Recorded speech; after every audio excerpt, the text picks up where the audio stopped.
Students,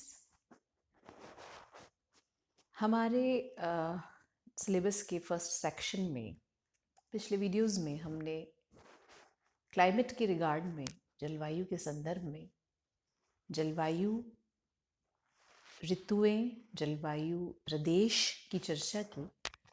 इसी कड़ी में जो अगला टॉपिक है आपके, वो है ड्रॉट इन राजस्थान, यानी राजस्थान में सूखा। राजस्थान पर हम आए, दरअसल इस वीडियो को मैंने दो हिस्सों में बांटा है, दो पार्ट्स में डिवाइड किया है। जब हम राजस्थान में सूखे की बात हम नेक्स्ट वीडियो में करेंगे, पहले हमें सूखा क्या होता है ये समझना ज़रूरी है। सूखे तक आए हम या ड्रॉट तक आए हम, उससे पहले हमें इस चेन के पहली कड़ी को समझना होगा। तो इस चेन की पहली कड़ी जहाँ से हम शुरुआत करते हैं वो है हज़ार्ड्स और डिज़ास्टर। देखिए, हिंदी में इन्हें प्रकोप और आपदा के नाम से जाना जाता है। प्रकोप का तात्पर्य नेचुरली और ह्यूमन प्रोड्यूस्ड इवेंट की वजह से यदि कोई डैमेज या क्षति होने की संभावना होती है तो उसे कहा जाता है प्रकोप, चाहे वो प्राकृतिक कारण हो चाहे वो मानव जन्य कारण हो। और जब वो डैमेज हो जाता है, जब वो मनुष्य उससे सफरर हो जाता है, तो वो बन जाता है डिजास्टर। मतलब हजार्ड का नेक्स्ट, अगर हजार्ड को समय रहते उसको प्लान नहीं किया गया तो वो बन जाता है डिजास्टर। जैसे हम आपदा, हिंदी में डिजास्टर को आपदा कहते हैं। तो डिजास्टर जब लोग किसी नेचुरल या मानव जन्य कारण से बहुत तीव्र क्षति या अपने जीवन की अस्त व्यस्तता को महसूस करते हैं, उससे रूबरू होते हैं, तो वो घटना कहलाती है आपदा। डिजास्टर मैनेजमेंट आपने कई बार सुना होगा। डिजास्टर मैनेजमेंट का कार्य किया जाता है, यानी आपदा प्रबंधन का कार्य किया जाता है। इसका तात्पर्य है प्रकोप को प्रारंभिक चरण में ही इस प्रकार से प्लान करना, उसकी प्लानिंग इस प्रकार करना कि उससे कम जन क्षति हो, यानी hazards do not lead to disaster. अर्थात प्रकोप आपदा में परिवर्तित ना हो, मनुष्य की जनजीवन की जो क्षति है वो कम से कम हो, ये आपदा प्रबंधन का मुख्य लक्ष्य होता है। ये इस चार्ट में, डायग्राम में आप देख सकते हैं। आपदा दो प्रकार की हो सकती है, नेचुरल प्राकृतिक या मानवजन्य। मेजर नेचुरल डिजास्टर्स जिनमें फ्लड, साइक्लोन्स यानी बाढ़, चक्रवात, ड्रॉट जिसे हम सूखा कहते हैं, और अर्थक्वेक, भूकंप। Minor natural disasters cold wave या थंडरस्टॉर्म्स, तड़ित झंझा, हीट वेव्स, जो बहुत तीव्र गर्मी पड़ती है उसे हीट वेव्स कहते हैं। कुछ विशिष्ट स्थानों जिनमें शीतोष्ण कटिबंध, टेम्परेट जोन्स, किसी विशेष कारण से ग्लोबल वार्मिंग रीजन हो सकता है उसके पीछे, उन कारणों से जब बहुत अतिशय तीव्र गर्मी पड़ती है तो उसे हीट वेव के नाम से जाना जाता है। इसी तरह स्लाइड्स, लैंडस्लाइड्स, भूस्खलन है या स्टॉर्म्स हैं, तूफान है, ये माइनर नेचुरल डिजास्टर्स में आते हैं। मैन मेड में कोई बहुत बड़ी आग लग जाना है या कोई हम कह सकते हैं कोई इस प्रकार की जिस प्रकार का रोग है, जैसे कोरोना जो अभी वर्तमान में चल रहा है, कोई इस तरह का एपिडेमिक है जो मानव जन्य हो, मानव उसका कारण हो। डिफॉरेस्ट्रेशन यानी कि निर्वनीकरण, पोल्यूशन, प्रदूषण, या वॉर्स, युद्ध हो सकते हैं। रोड ट्रेन एक्सीडेंट्स हो सकते हैं, दंगे हो सकते हैं। फूड पॉइजनिंग, इंडस्ट्रियल डिजास्टर जैसे कोई भोपाल गैस कांड जिसमें हम इसका एग्जाम्पलीफाई कर सकते हैं। एनवायरमेंटल पोल्यूशन, ये विभिन्न कारण हैं जो कि डिजास्टर को क्रिएट कर सकते हैं। इनको दो रीजंस के आधार पर विभाजित किया गया है। आई होप कि आपदा और प्रकोप में अंतर आपको समझ में आया होगा। प्रकोप जो कि बाद में आपदा में जब मनुष्य की जनक्षति होती है तो वो आपदा में परिवर्तित हो जाता है। अब अगर हम इसको समझें तो इसी तरह का एक डिजास्टर है सूखा। सूखे पे पहुंचने से पहले, जैसा कि हमने देखा, सूखे पे पहुंचने से पहले हमें अकाल को समझना जरूरी है। अब नेक्स्ट लिंक जो हम खोलते हैं वो है अकाल, फैमिन। फैमिन का तात्पर्य है एक्सट्रीम इनएडिक्वेसी और स्कैसिटी ऑफ फूड, यानी जिसे दुर्भिक्ष भी कहा जाता है, अकाल कहा जाता है, यानी भोजन की अपर्याप्तता, अति में बहुत ज्यादा अपर्याप्तता, उसकी पूरी तरह कमी, भोजन में कमी। और इसका प्रमुख कारण एनवायरमेंटल या बायोलॉजिकल कुछ भी हो सकता है। ये अल्टीमेटली माल न्यूट्रिशन को लीड करता है या लीड करता है मृत्यु को, डेथ टोल बहुत ज़्यादा हो जाते हैं। तो ये इसे कहा जाता है दुर्भिक्ष, फैमिन, जिसका हिंदी तात्पर्य है अकाल या दुर्भिक्ष, यानी भोजन की कमी।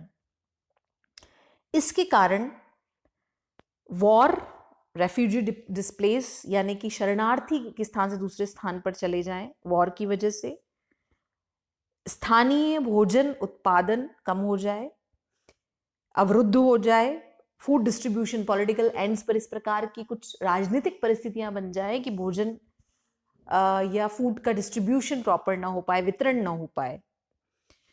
इसी तरह से ड्रॉट, जिसकी बात हम करेंगे, सूखा यानी अप्रत्याशित रूप से वर्षण की कमी, जिसके कारण क्रॉप फेलियर यानी कि फसलों का पर्याप्त उत्पादन न हो पाना। एक कारण हो सकता है पॉवर्टी, गरीबी, lack of resources to purchase on world market, resources की इस प्रकार से कमी कि वर्ल्ड मार्केट से उनका किसी भी संसाधन की बाइंग ना हो सके, उसे खरीदा ना जा सके। इंफ्रास्ट्रक्चर, रोड्स, डिस्ट्रीब्यूशन सिस्टम अगर अपर्याप्त हैं तो भी दुर्भिक्ष या अकाल को जनरेट कर सकते हैं। नेक्स्ट, अब हम इसमें अगर हम देखें तो अकाल का एक कारण मात्र है सूखा।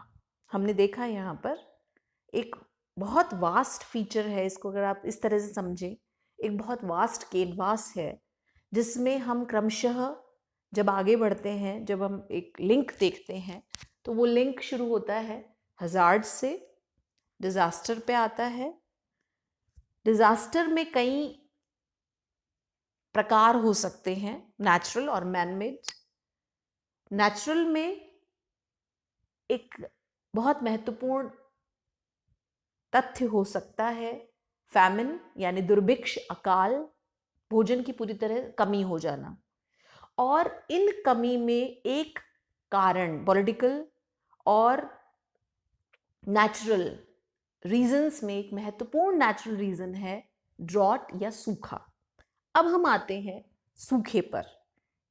क्या तात्पर्य है सूखे का? सूखा एक ऐसा फिनोमेना है, एक ऐसी परिघटना है जिसके अंदर एक क्षेत्र बहुत कम वर्षण का फॉर्म रेन के रूप में, वर्षा के रूप में, जल के रूप में, या फिर स्नो के रूप में, किसी भी रूप में हो सकता है।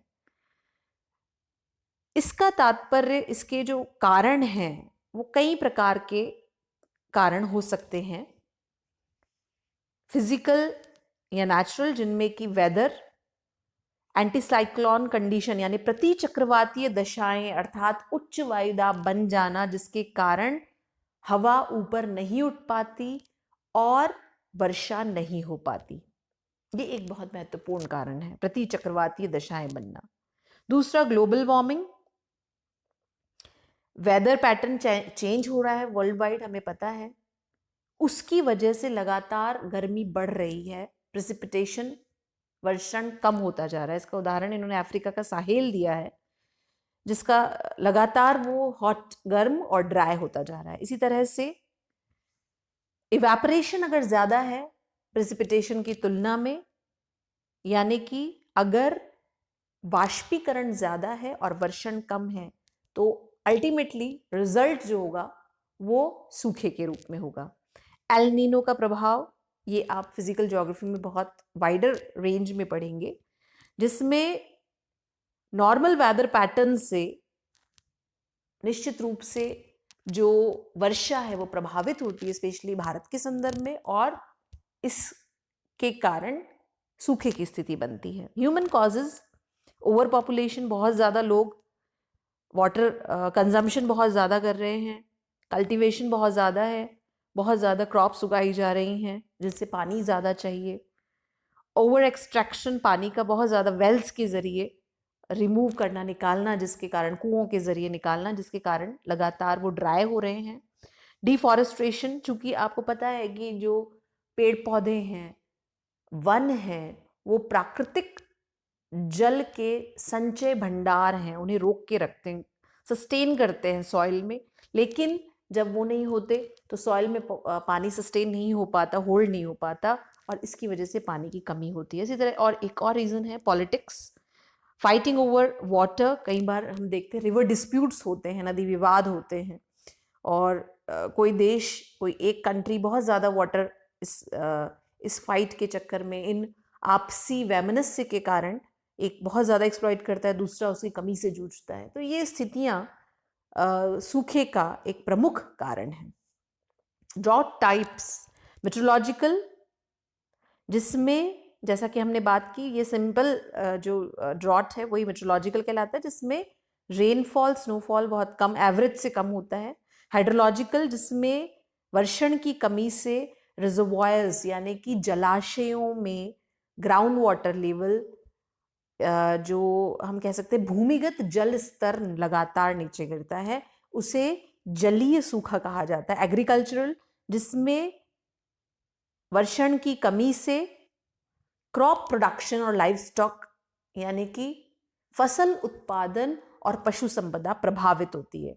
सोशियो इकोनॉमिक, जब फूड और वाटर सप्लाई यानी कि सामाजिक आर्थिक दृष्टि से जब भोजन और पानी की आपूर्ति जनता तक नहीं हो पाती, उनकी आवश्यकताएं पूरी नहीं होती है, इसका मतलब ये एक सोशियो इकोनॉमिक ड्रॉट जो है वो फर्दर एक्सटेंशन इसका फैमिन कहा जा सकता है, यानी दुर्भिक्ष कहा जा सकता है। Ecological, lack of precipitation impacts native plant and animal species, यानी वर्षण की कमी से जो स्थानीय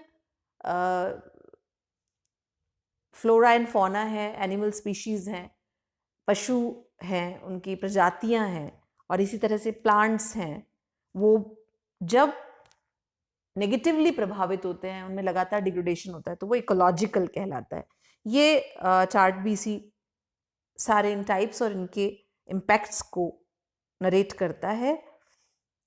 इसके अलावा इम्पैक्ट्स, जैसा कि हमने देखा, इकोनॉमिक इम्पैक्ट कृषि पर, इनकम पर, क्रॉप्स के जरिए जो जनरेट होती है। अनएम्प्लॉयमेंट होता है फार्मर्स का, जो कृषक हैं उनको बेरोजगारी से जूझना पड़ता है।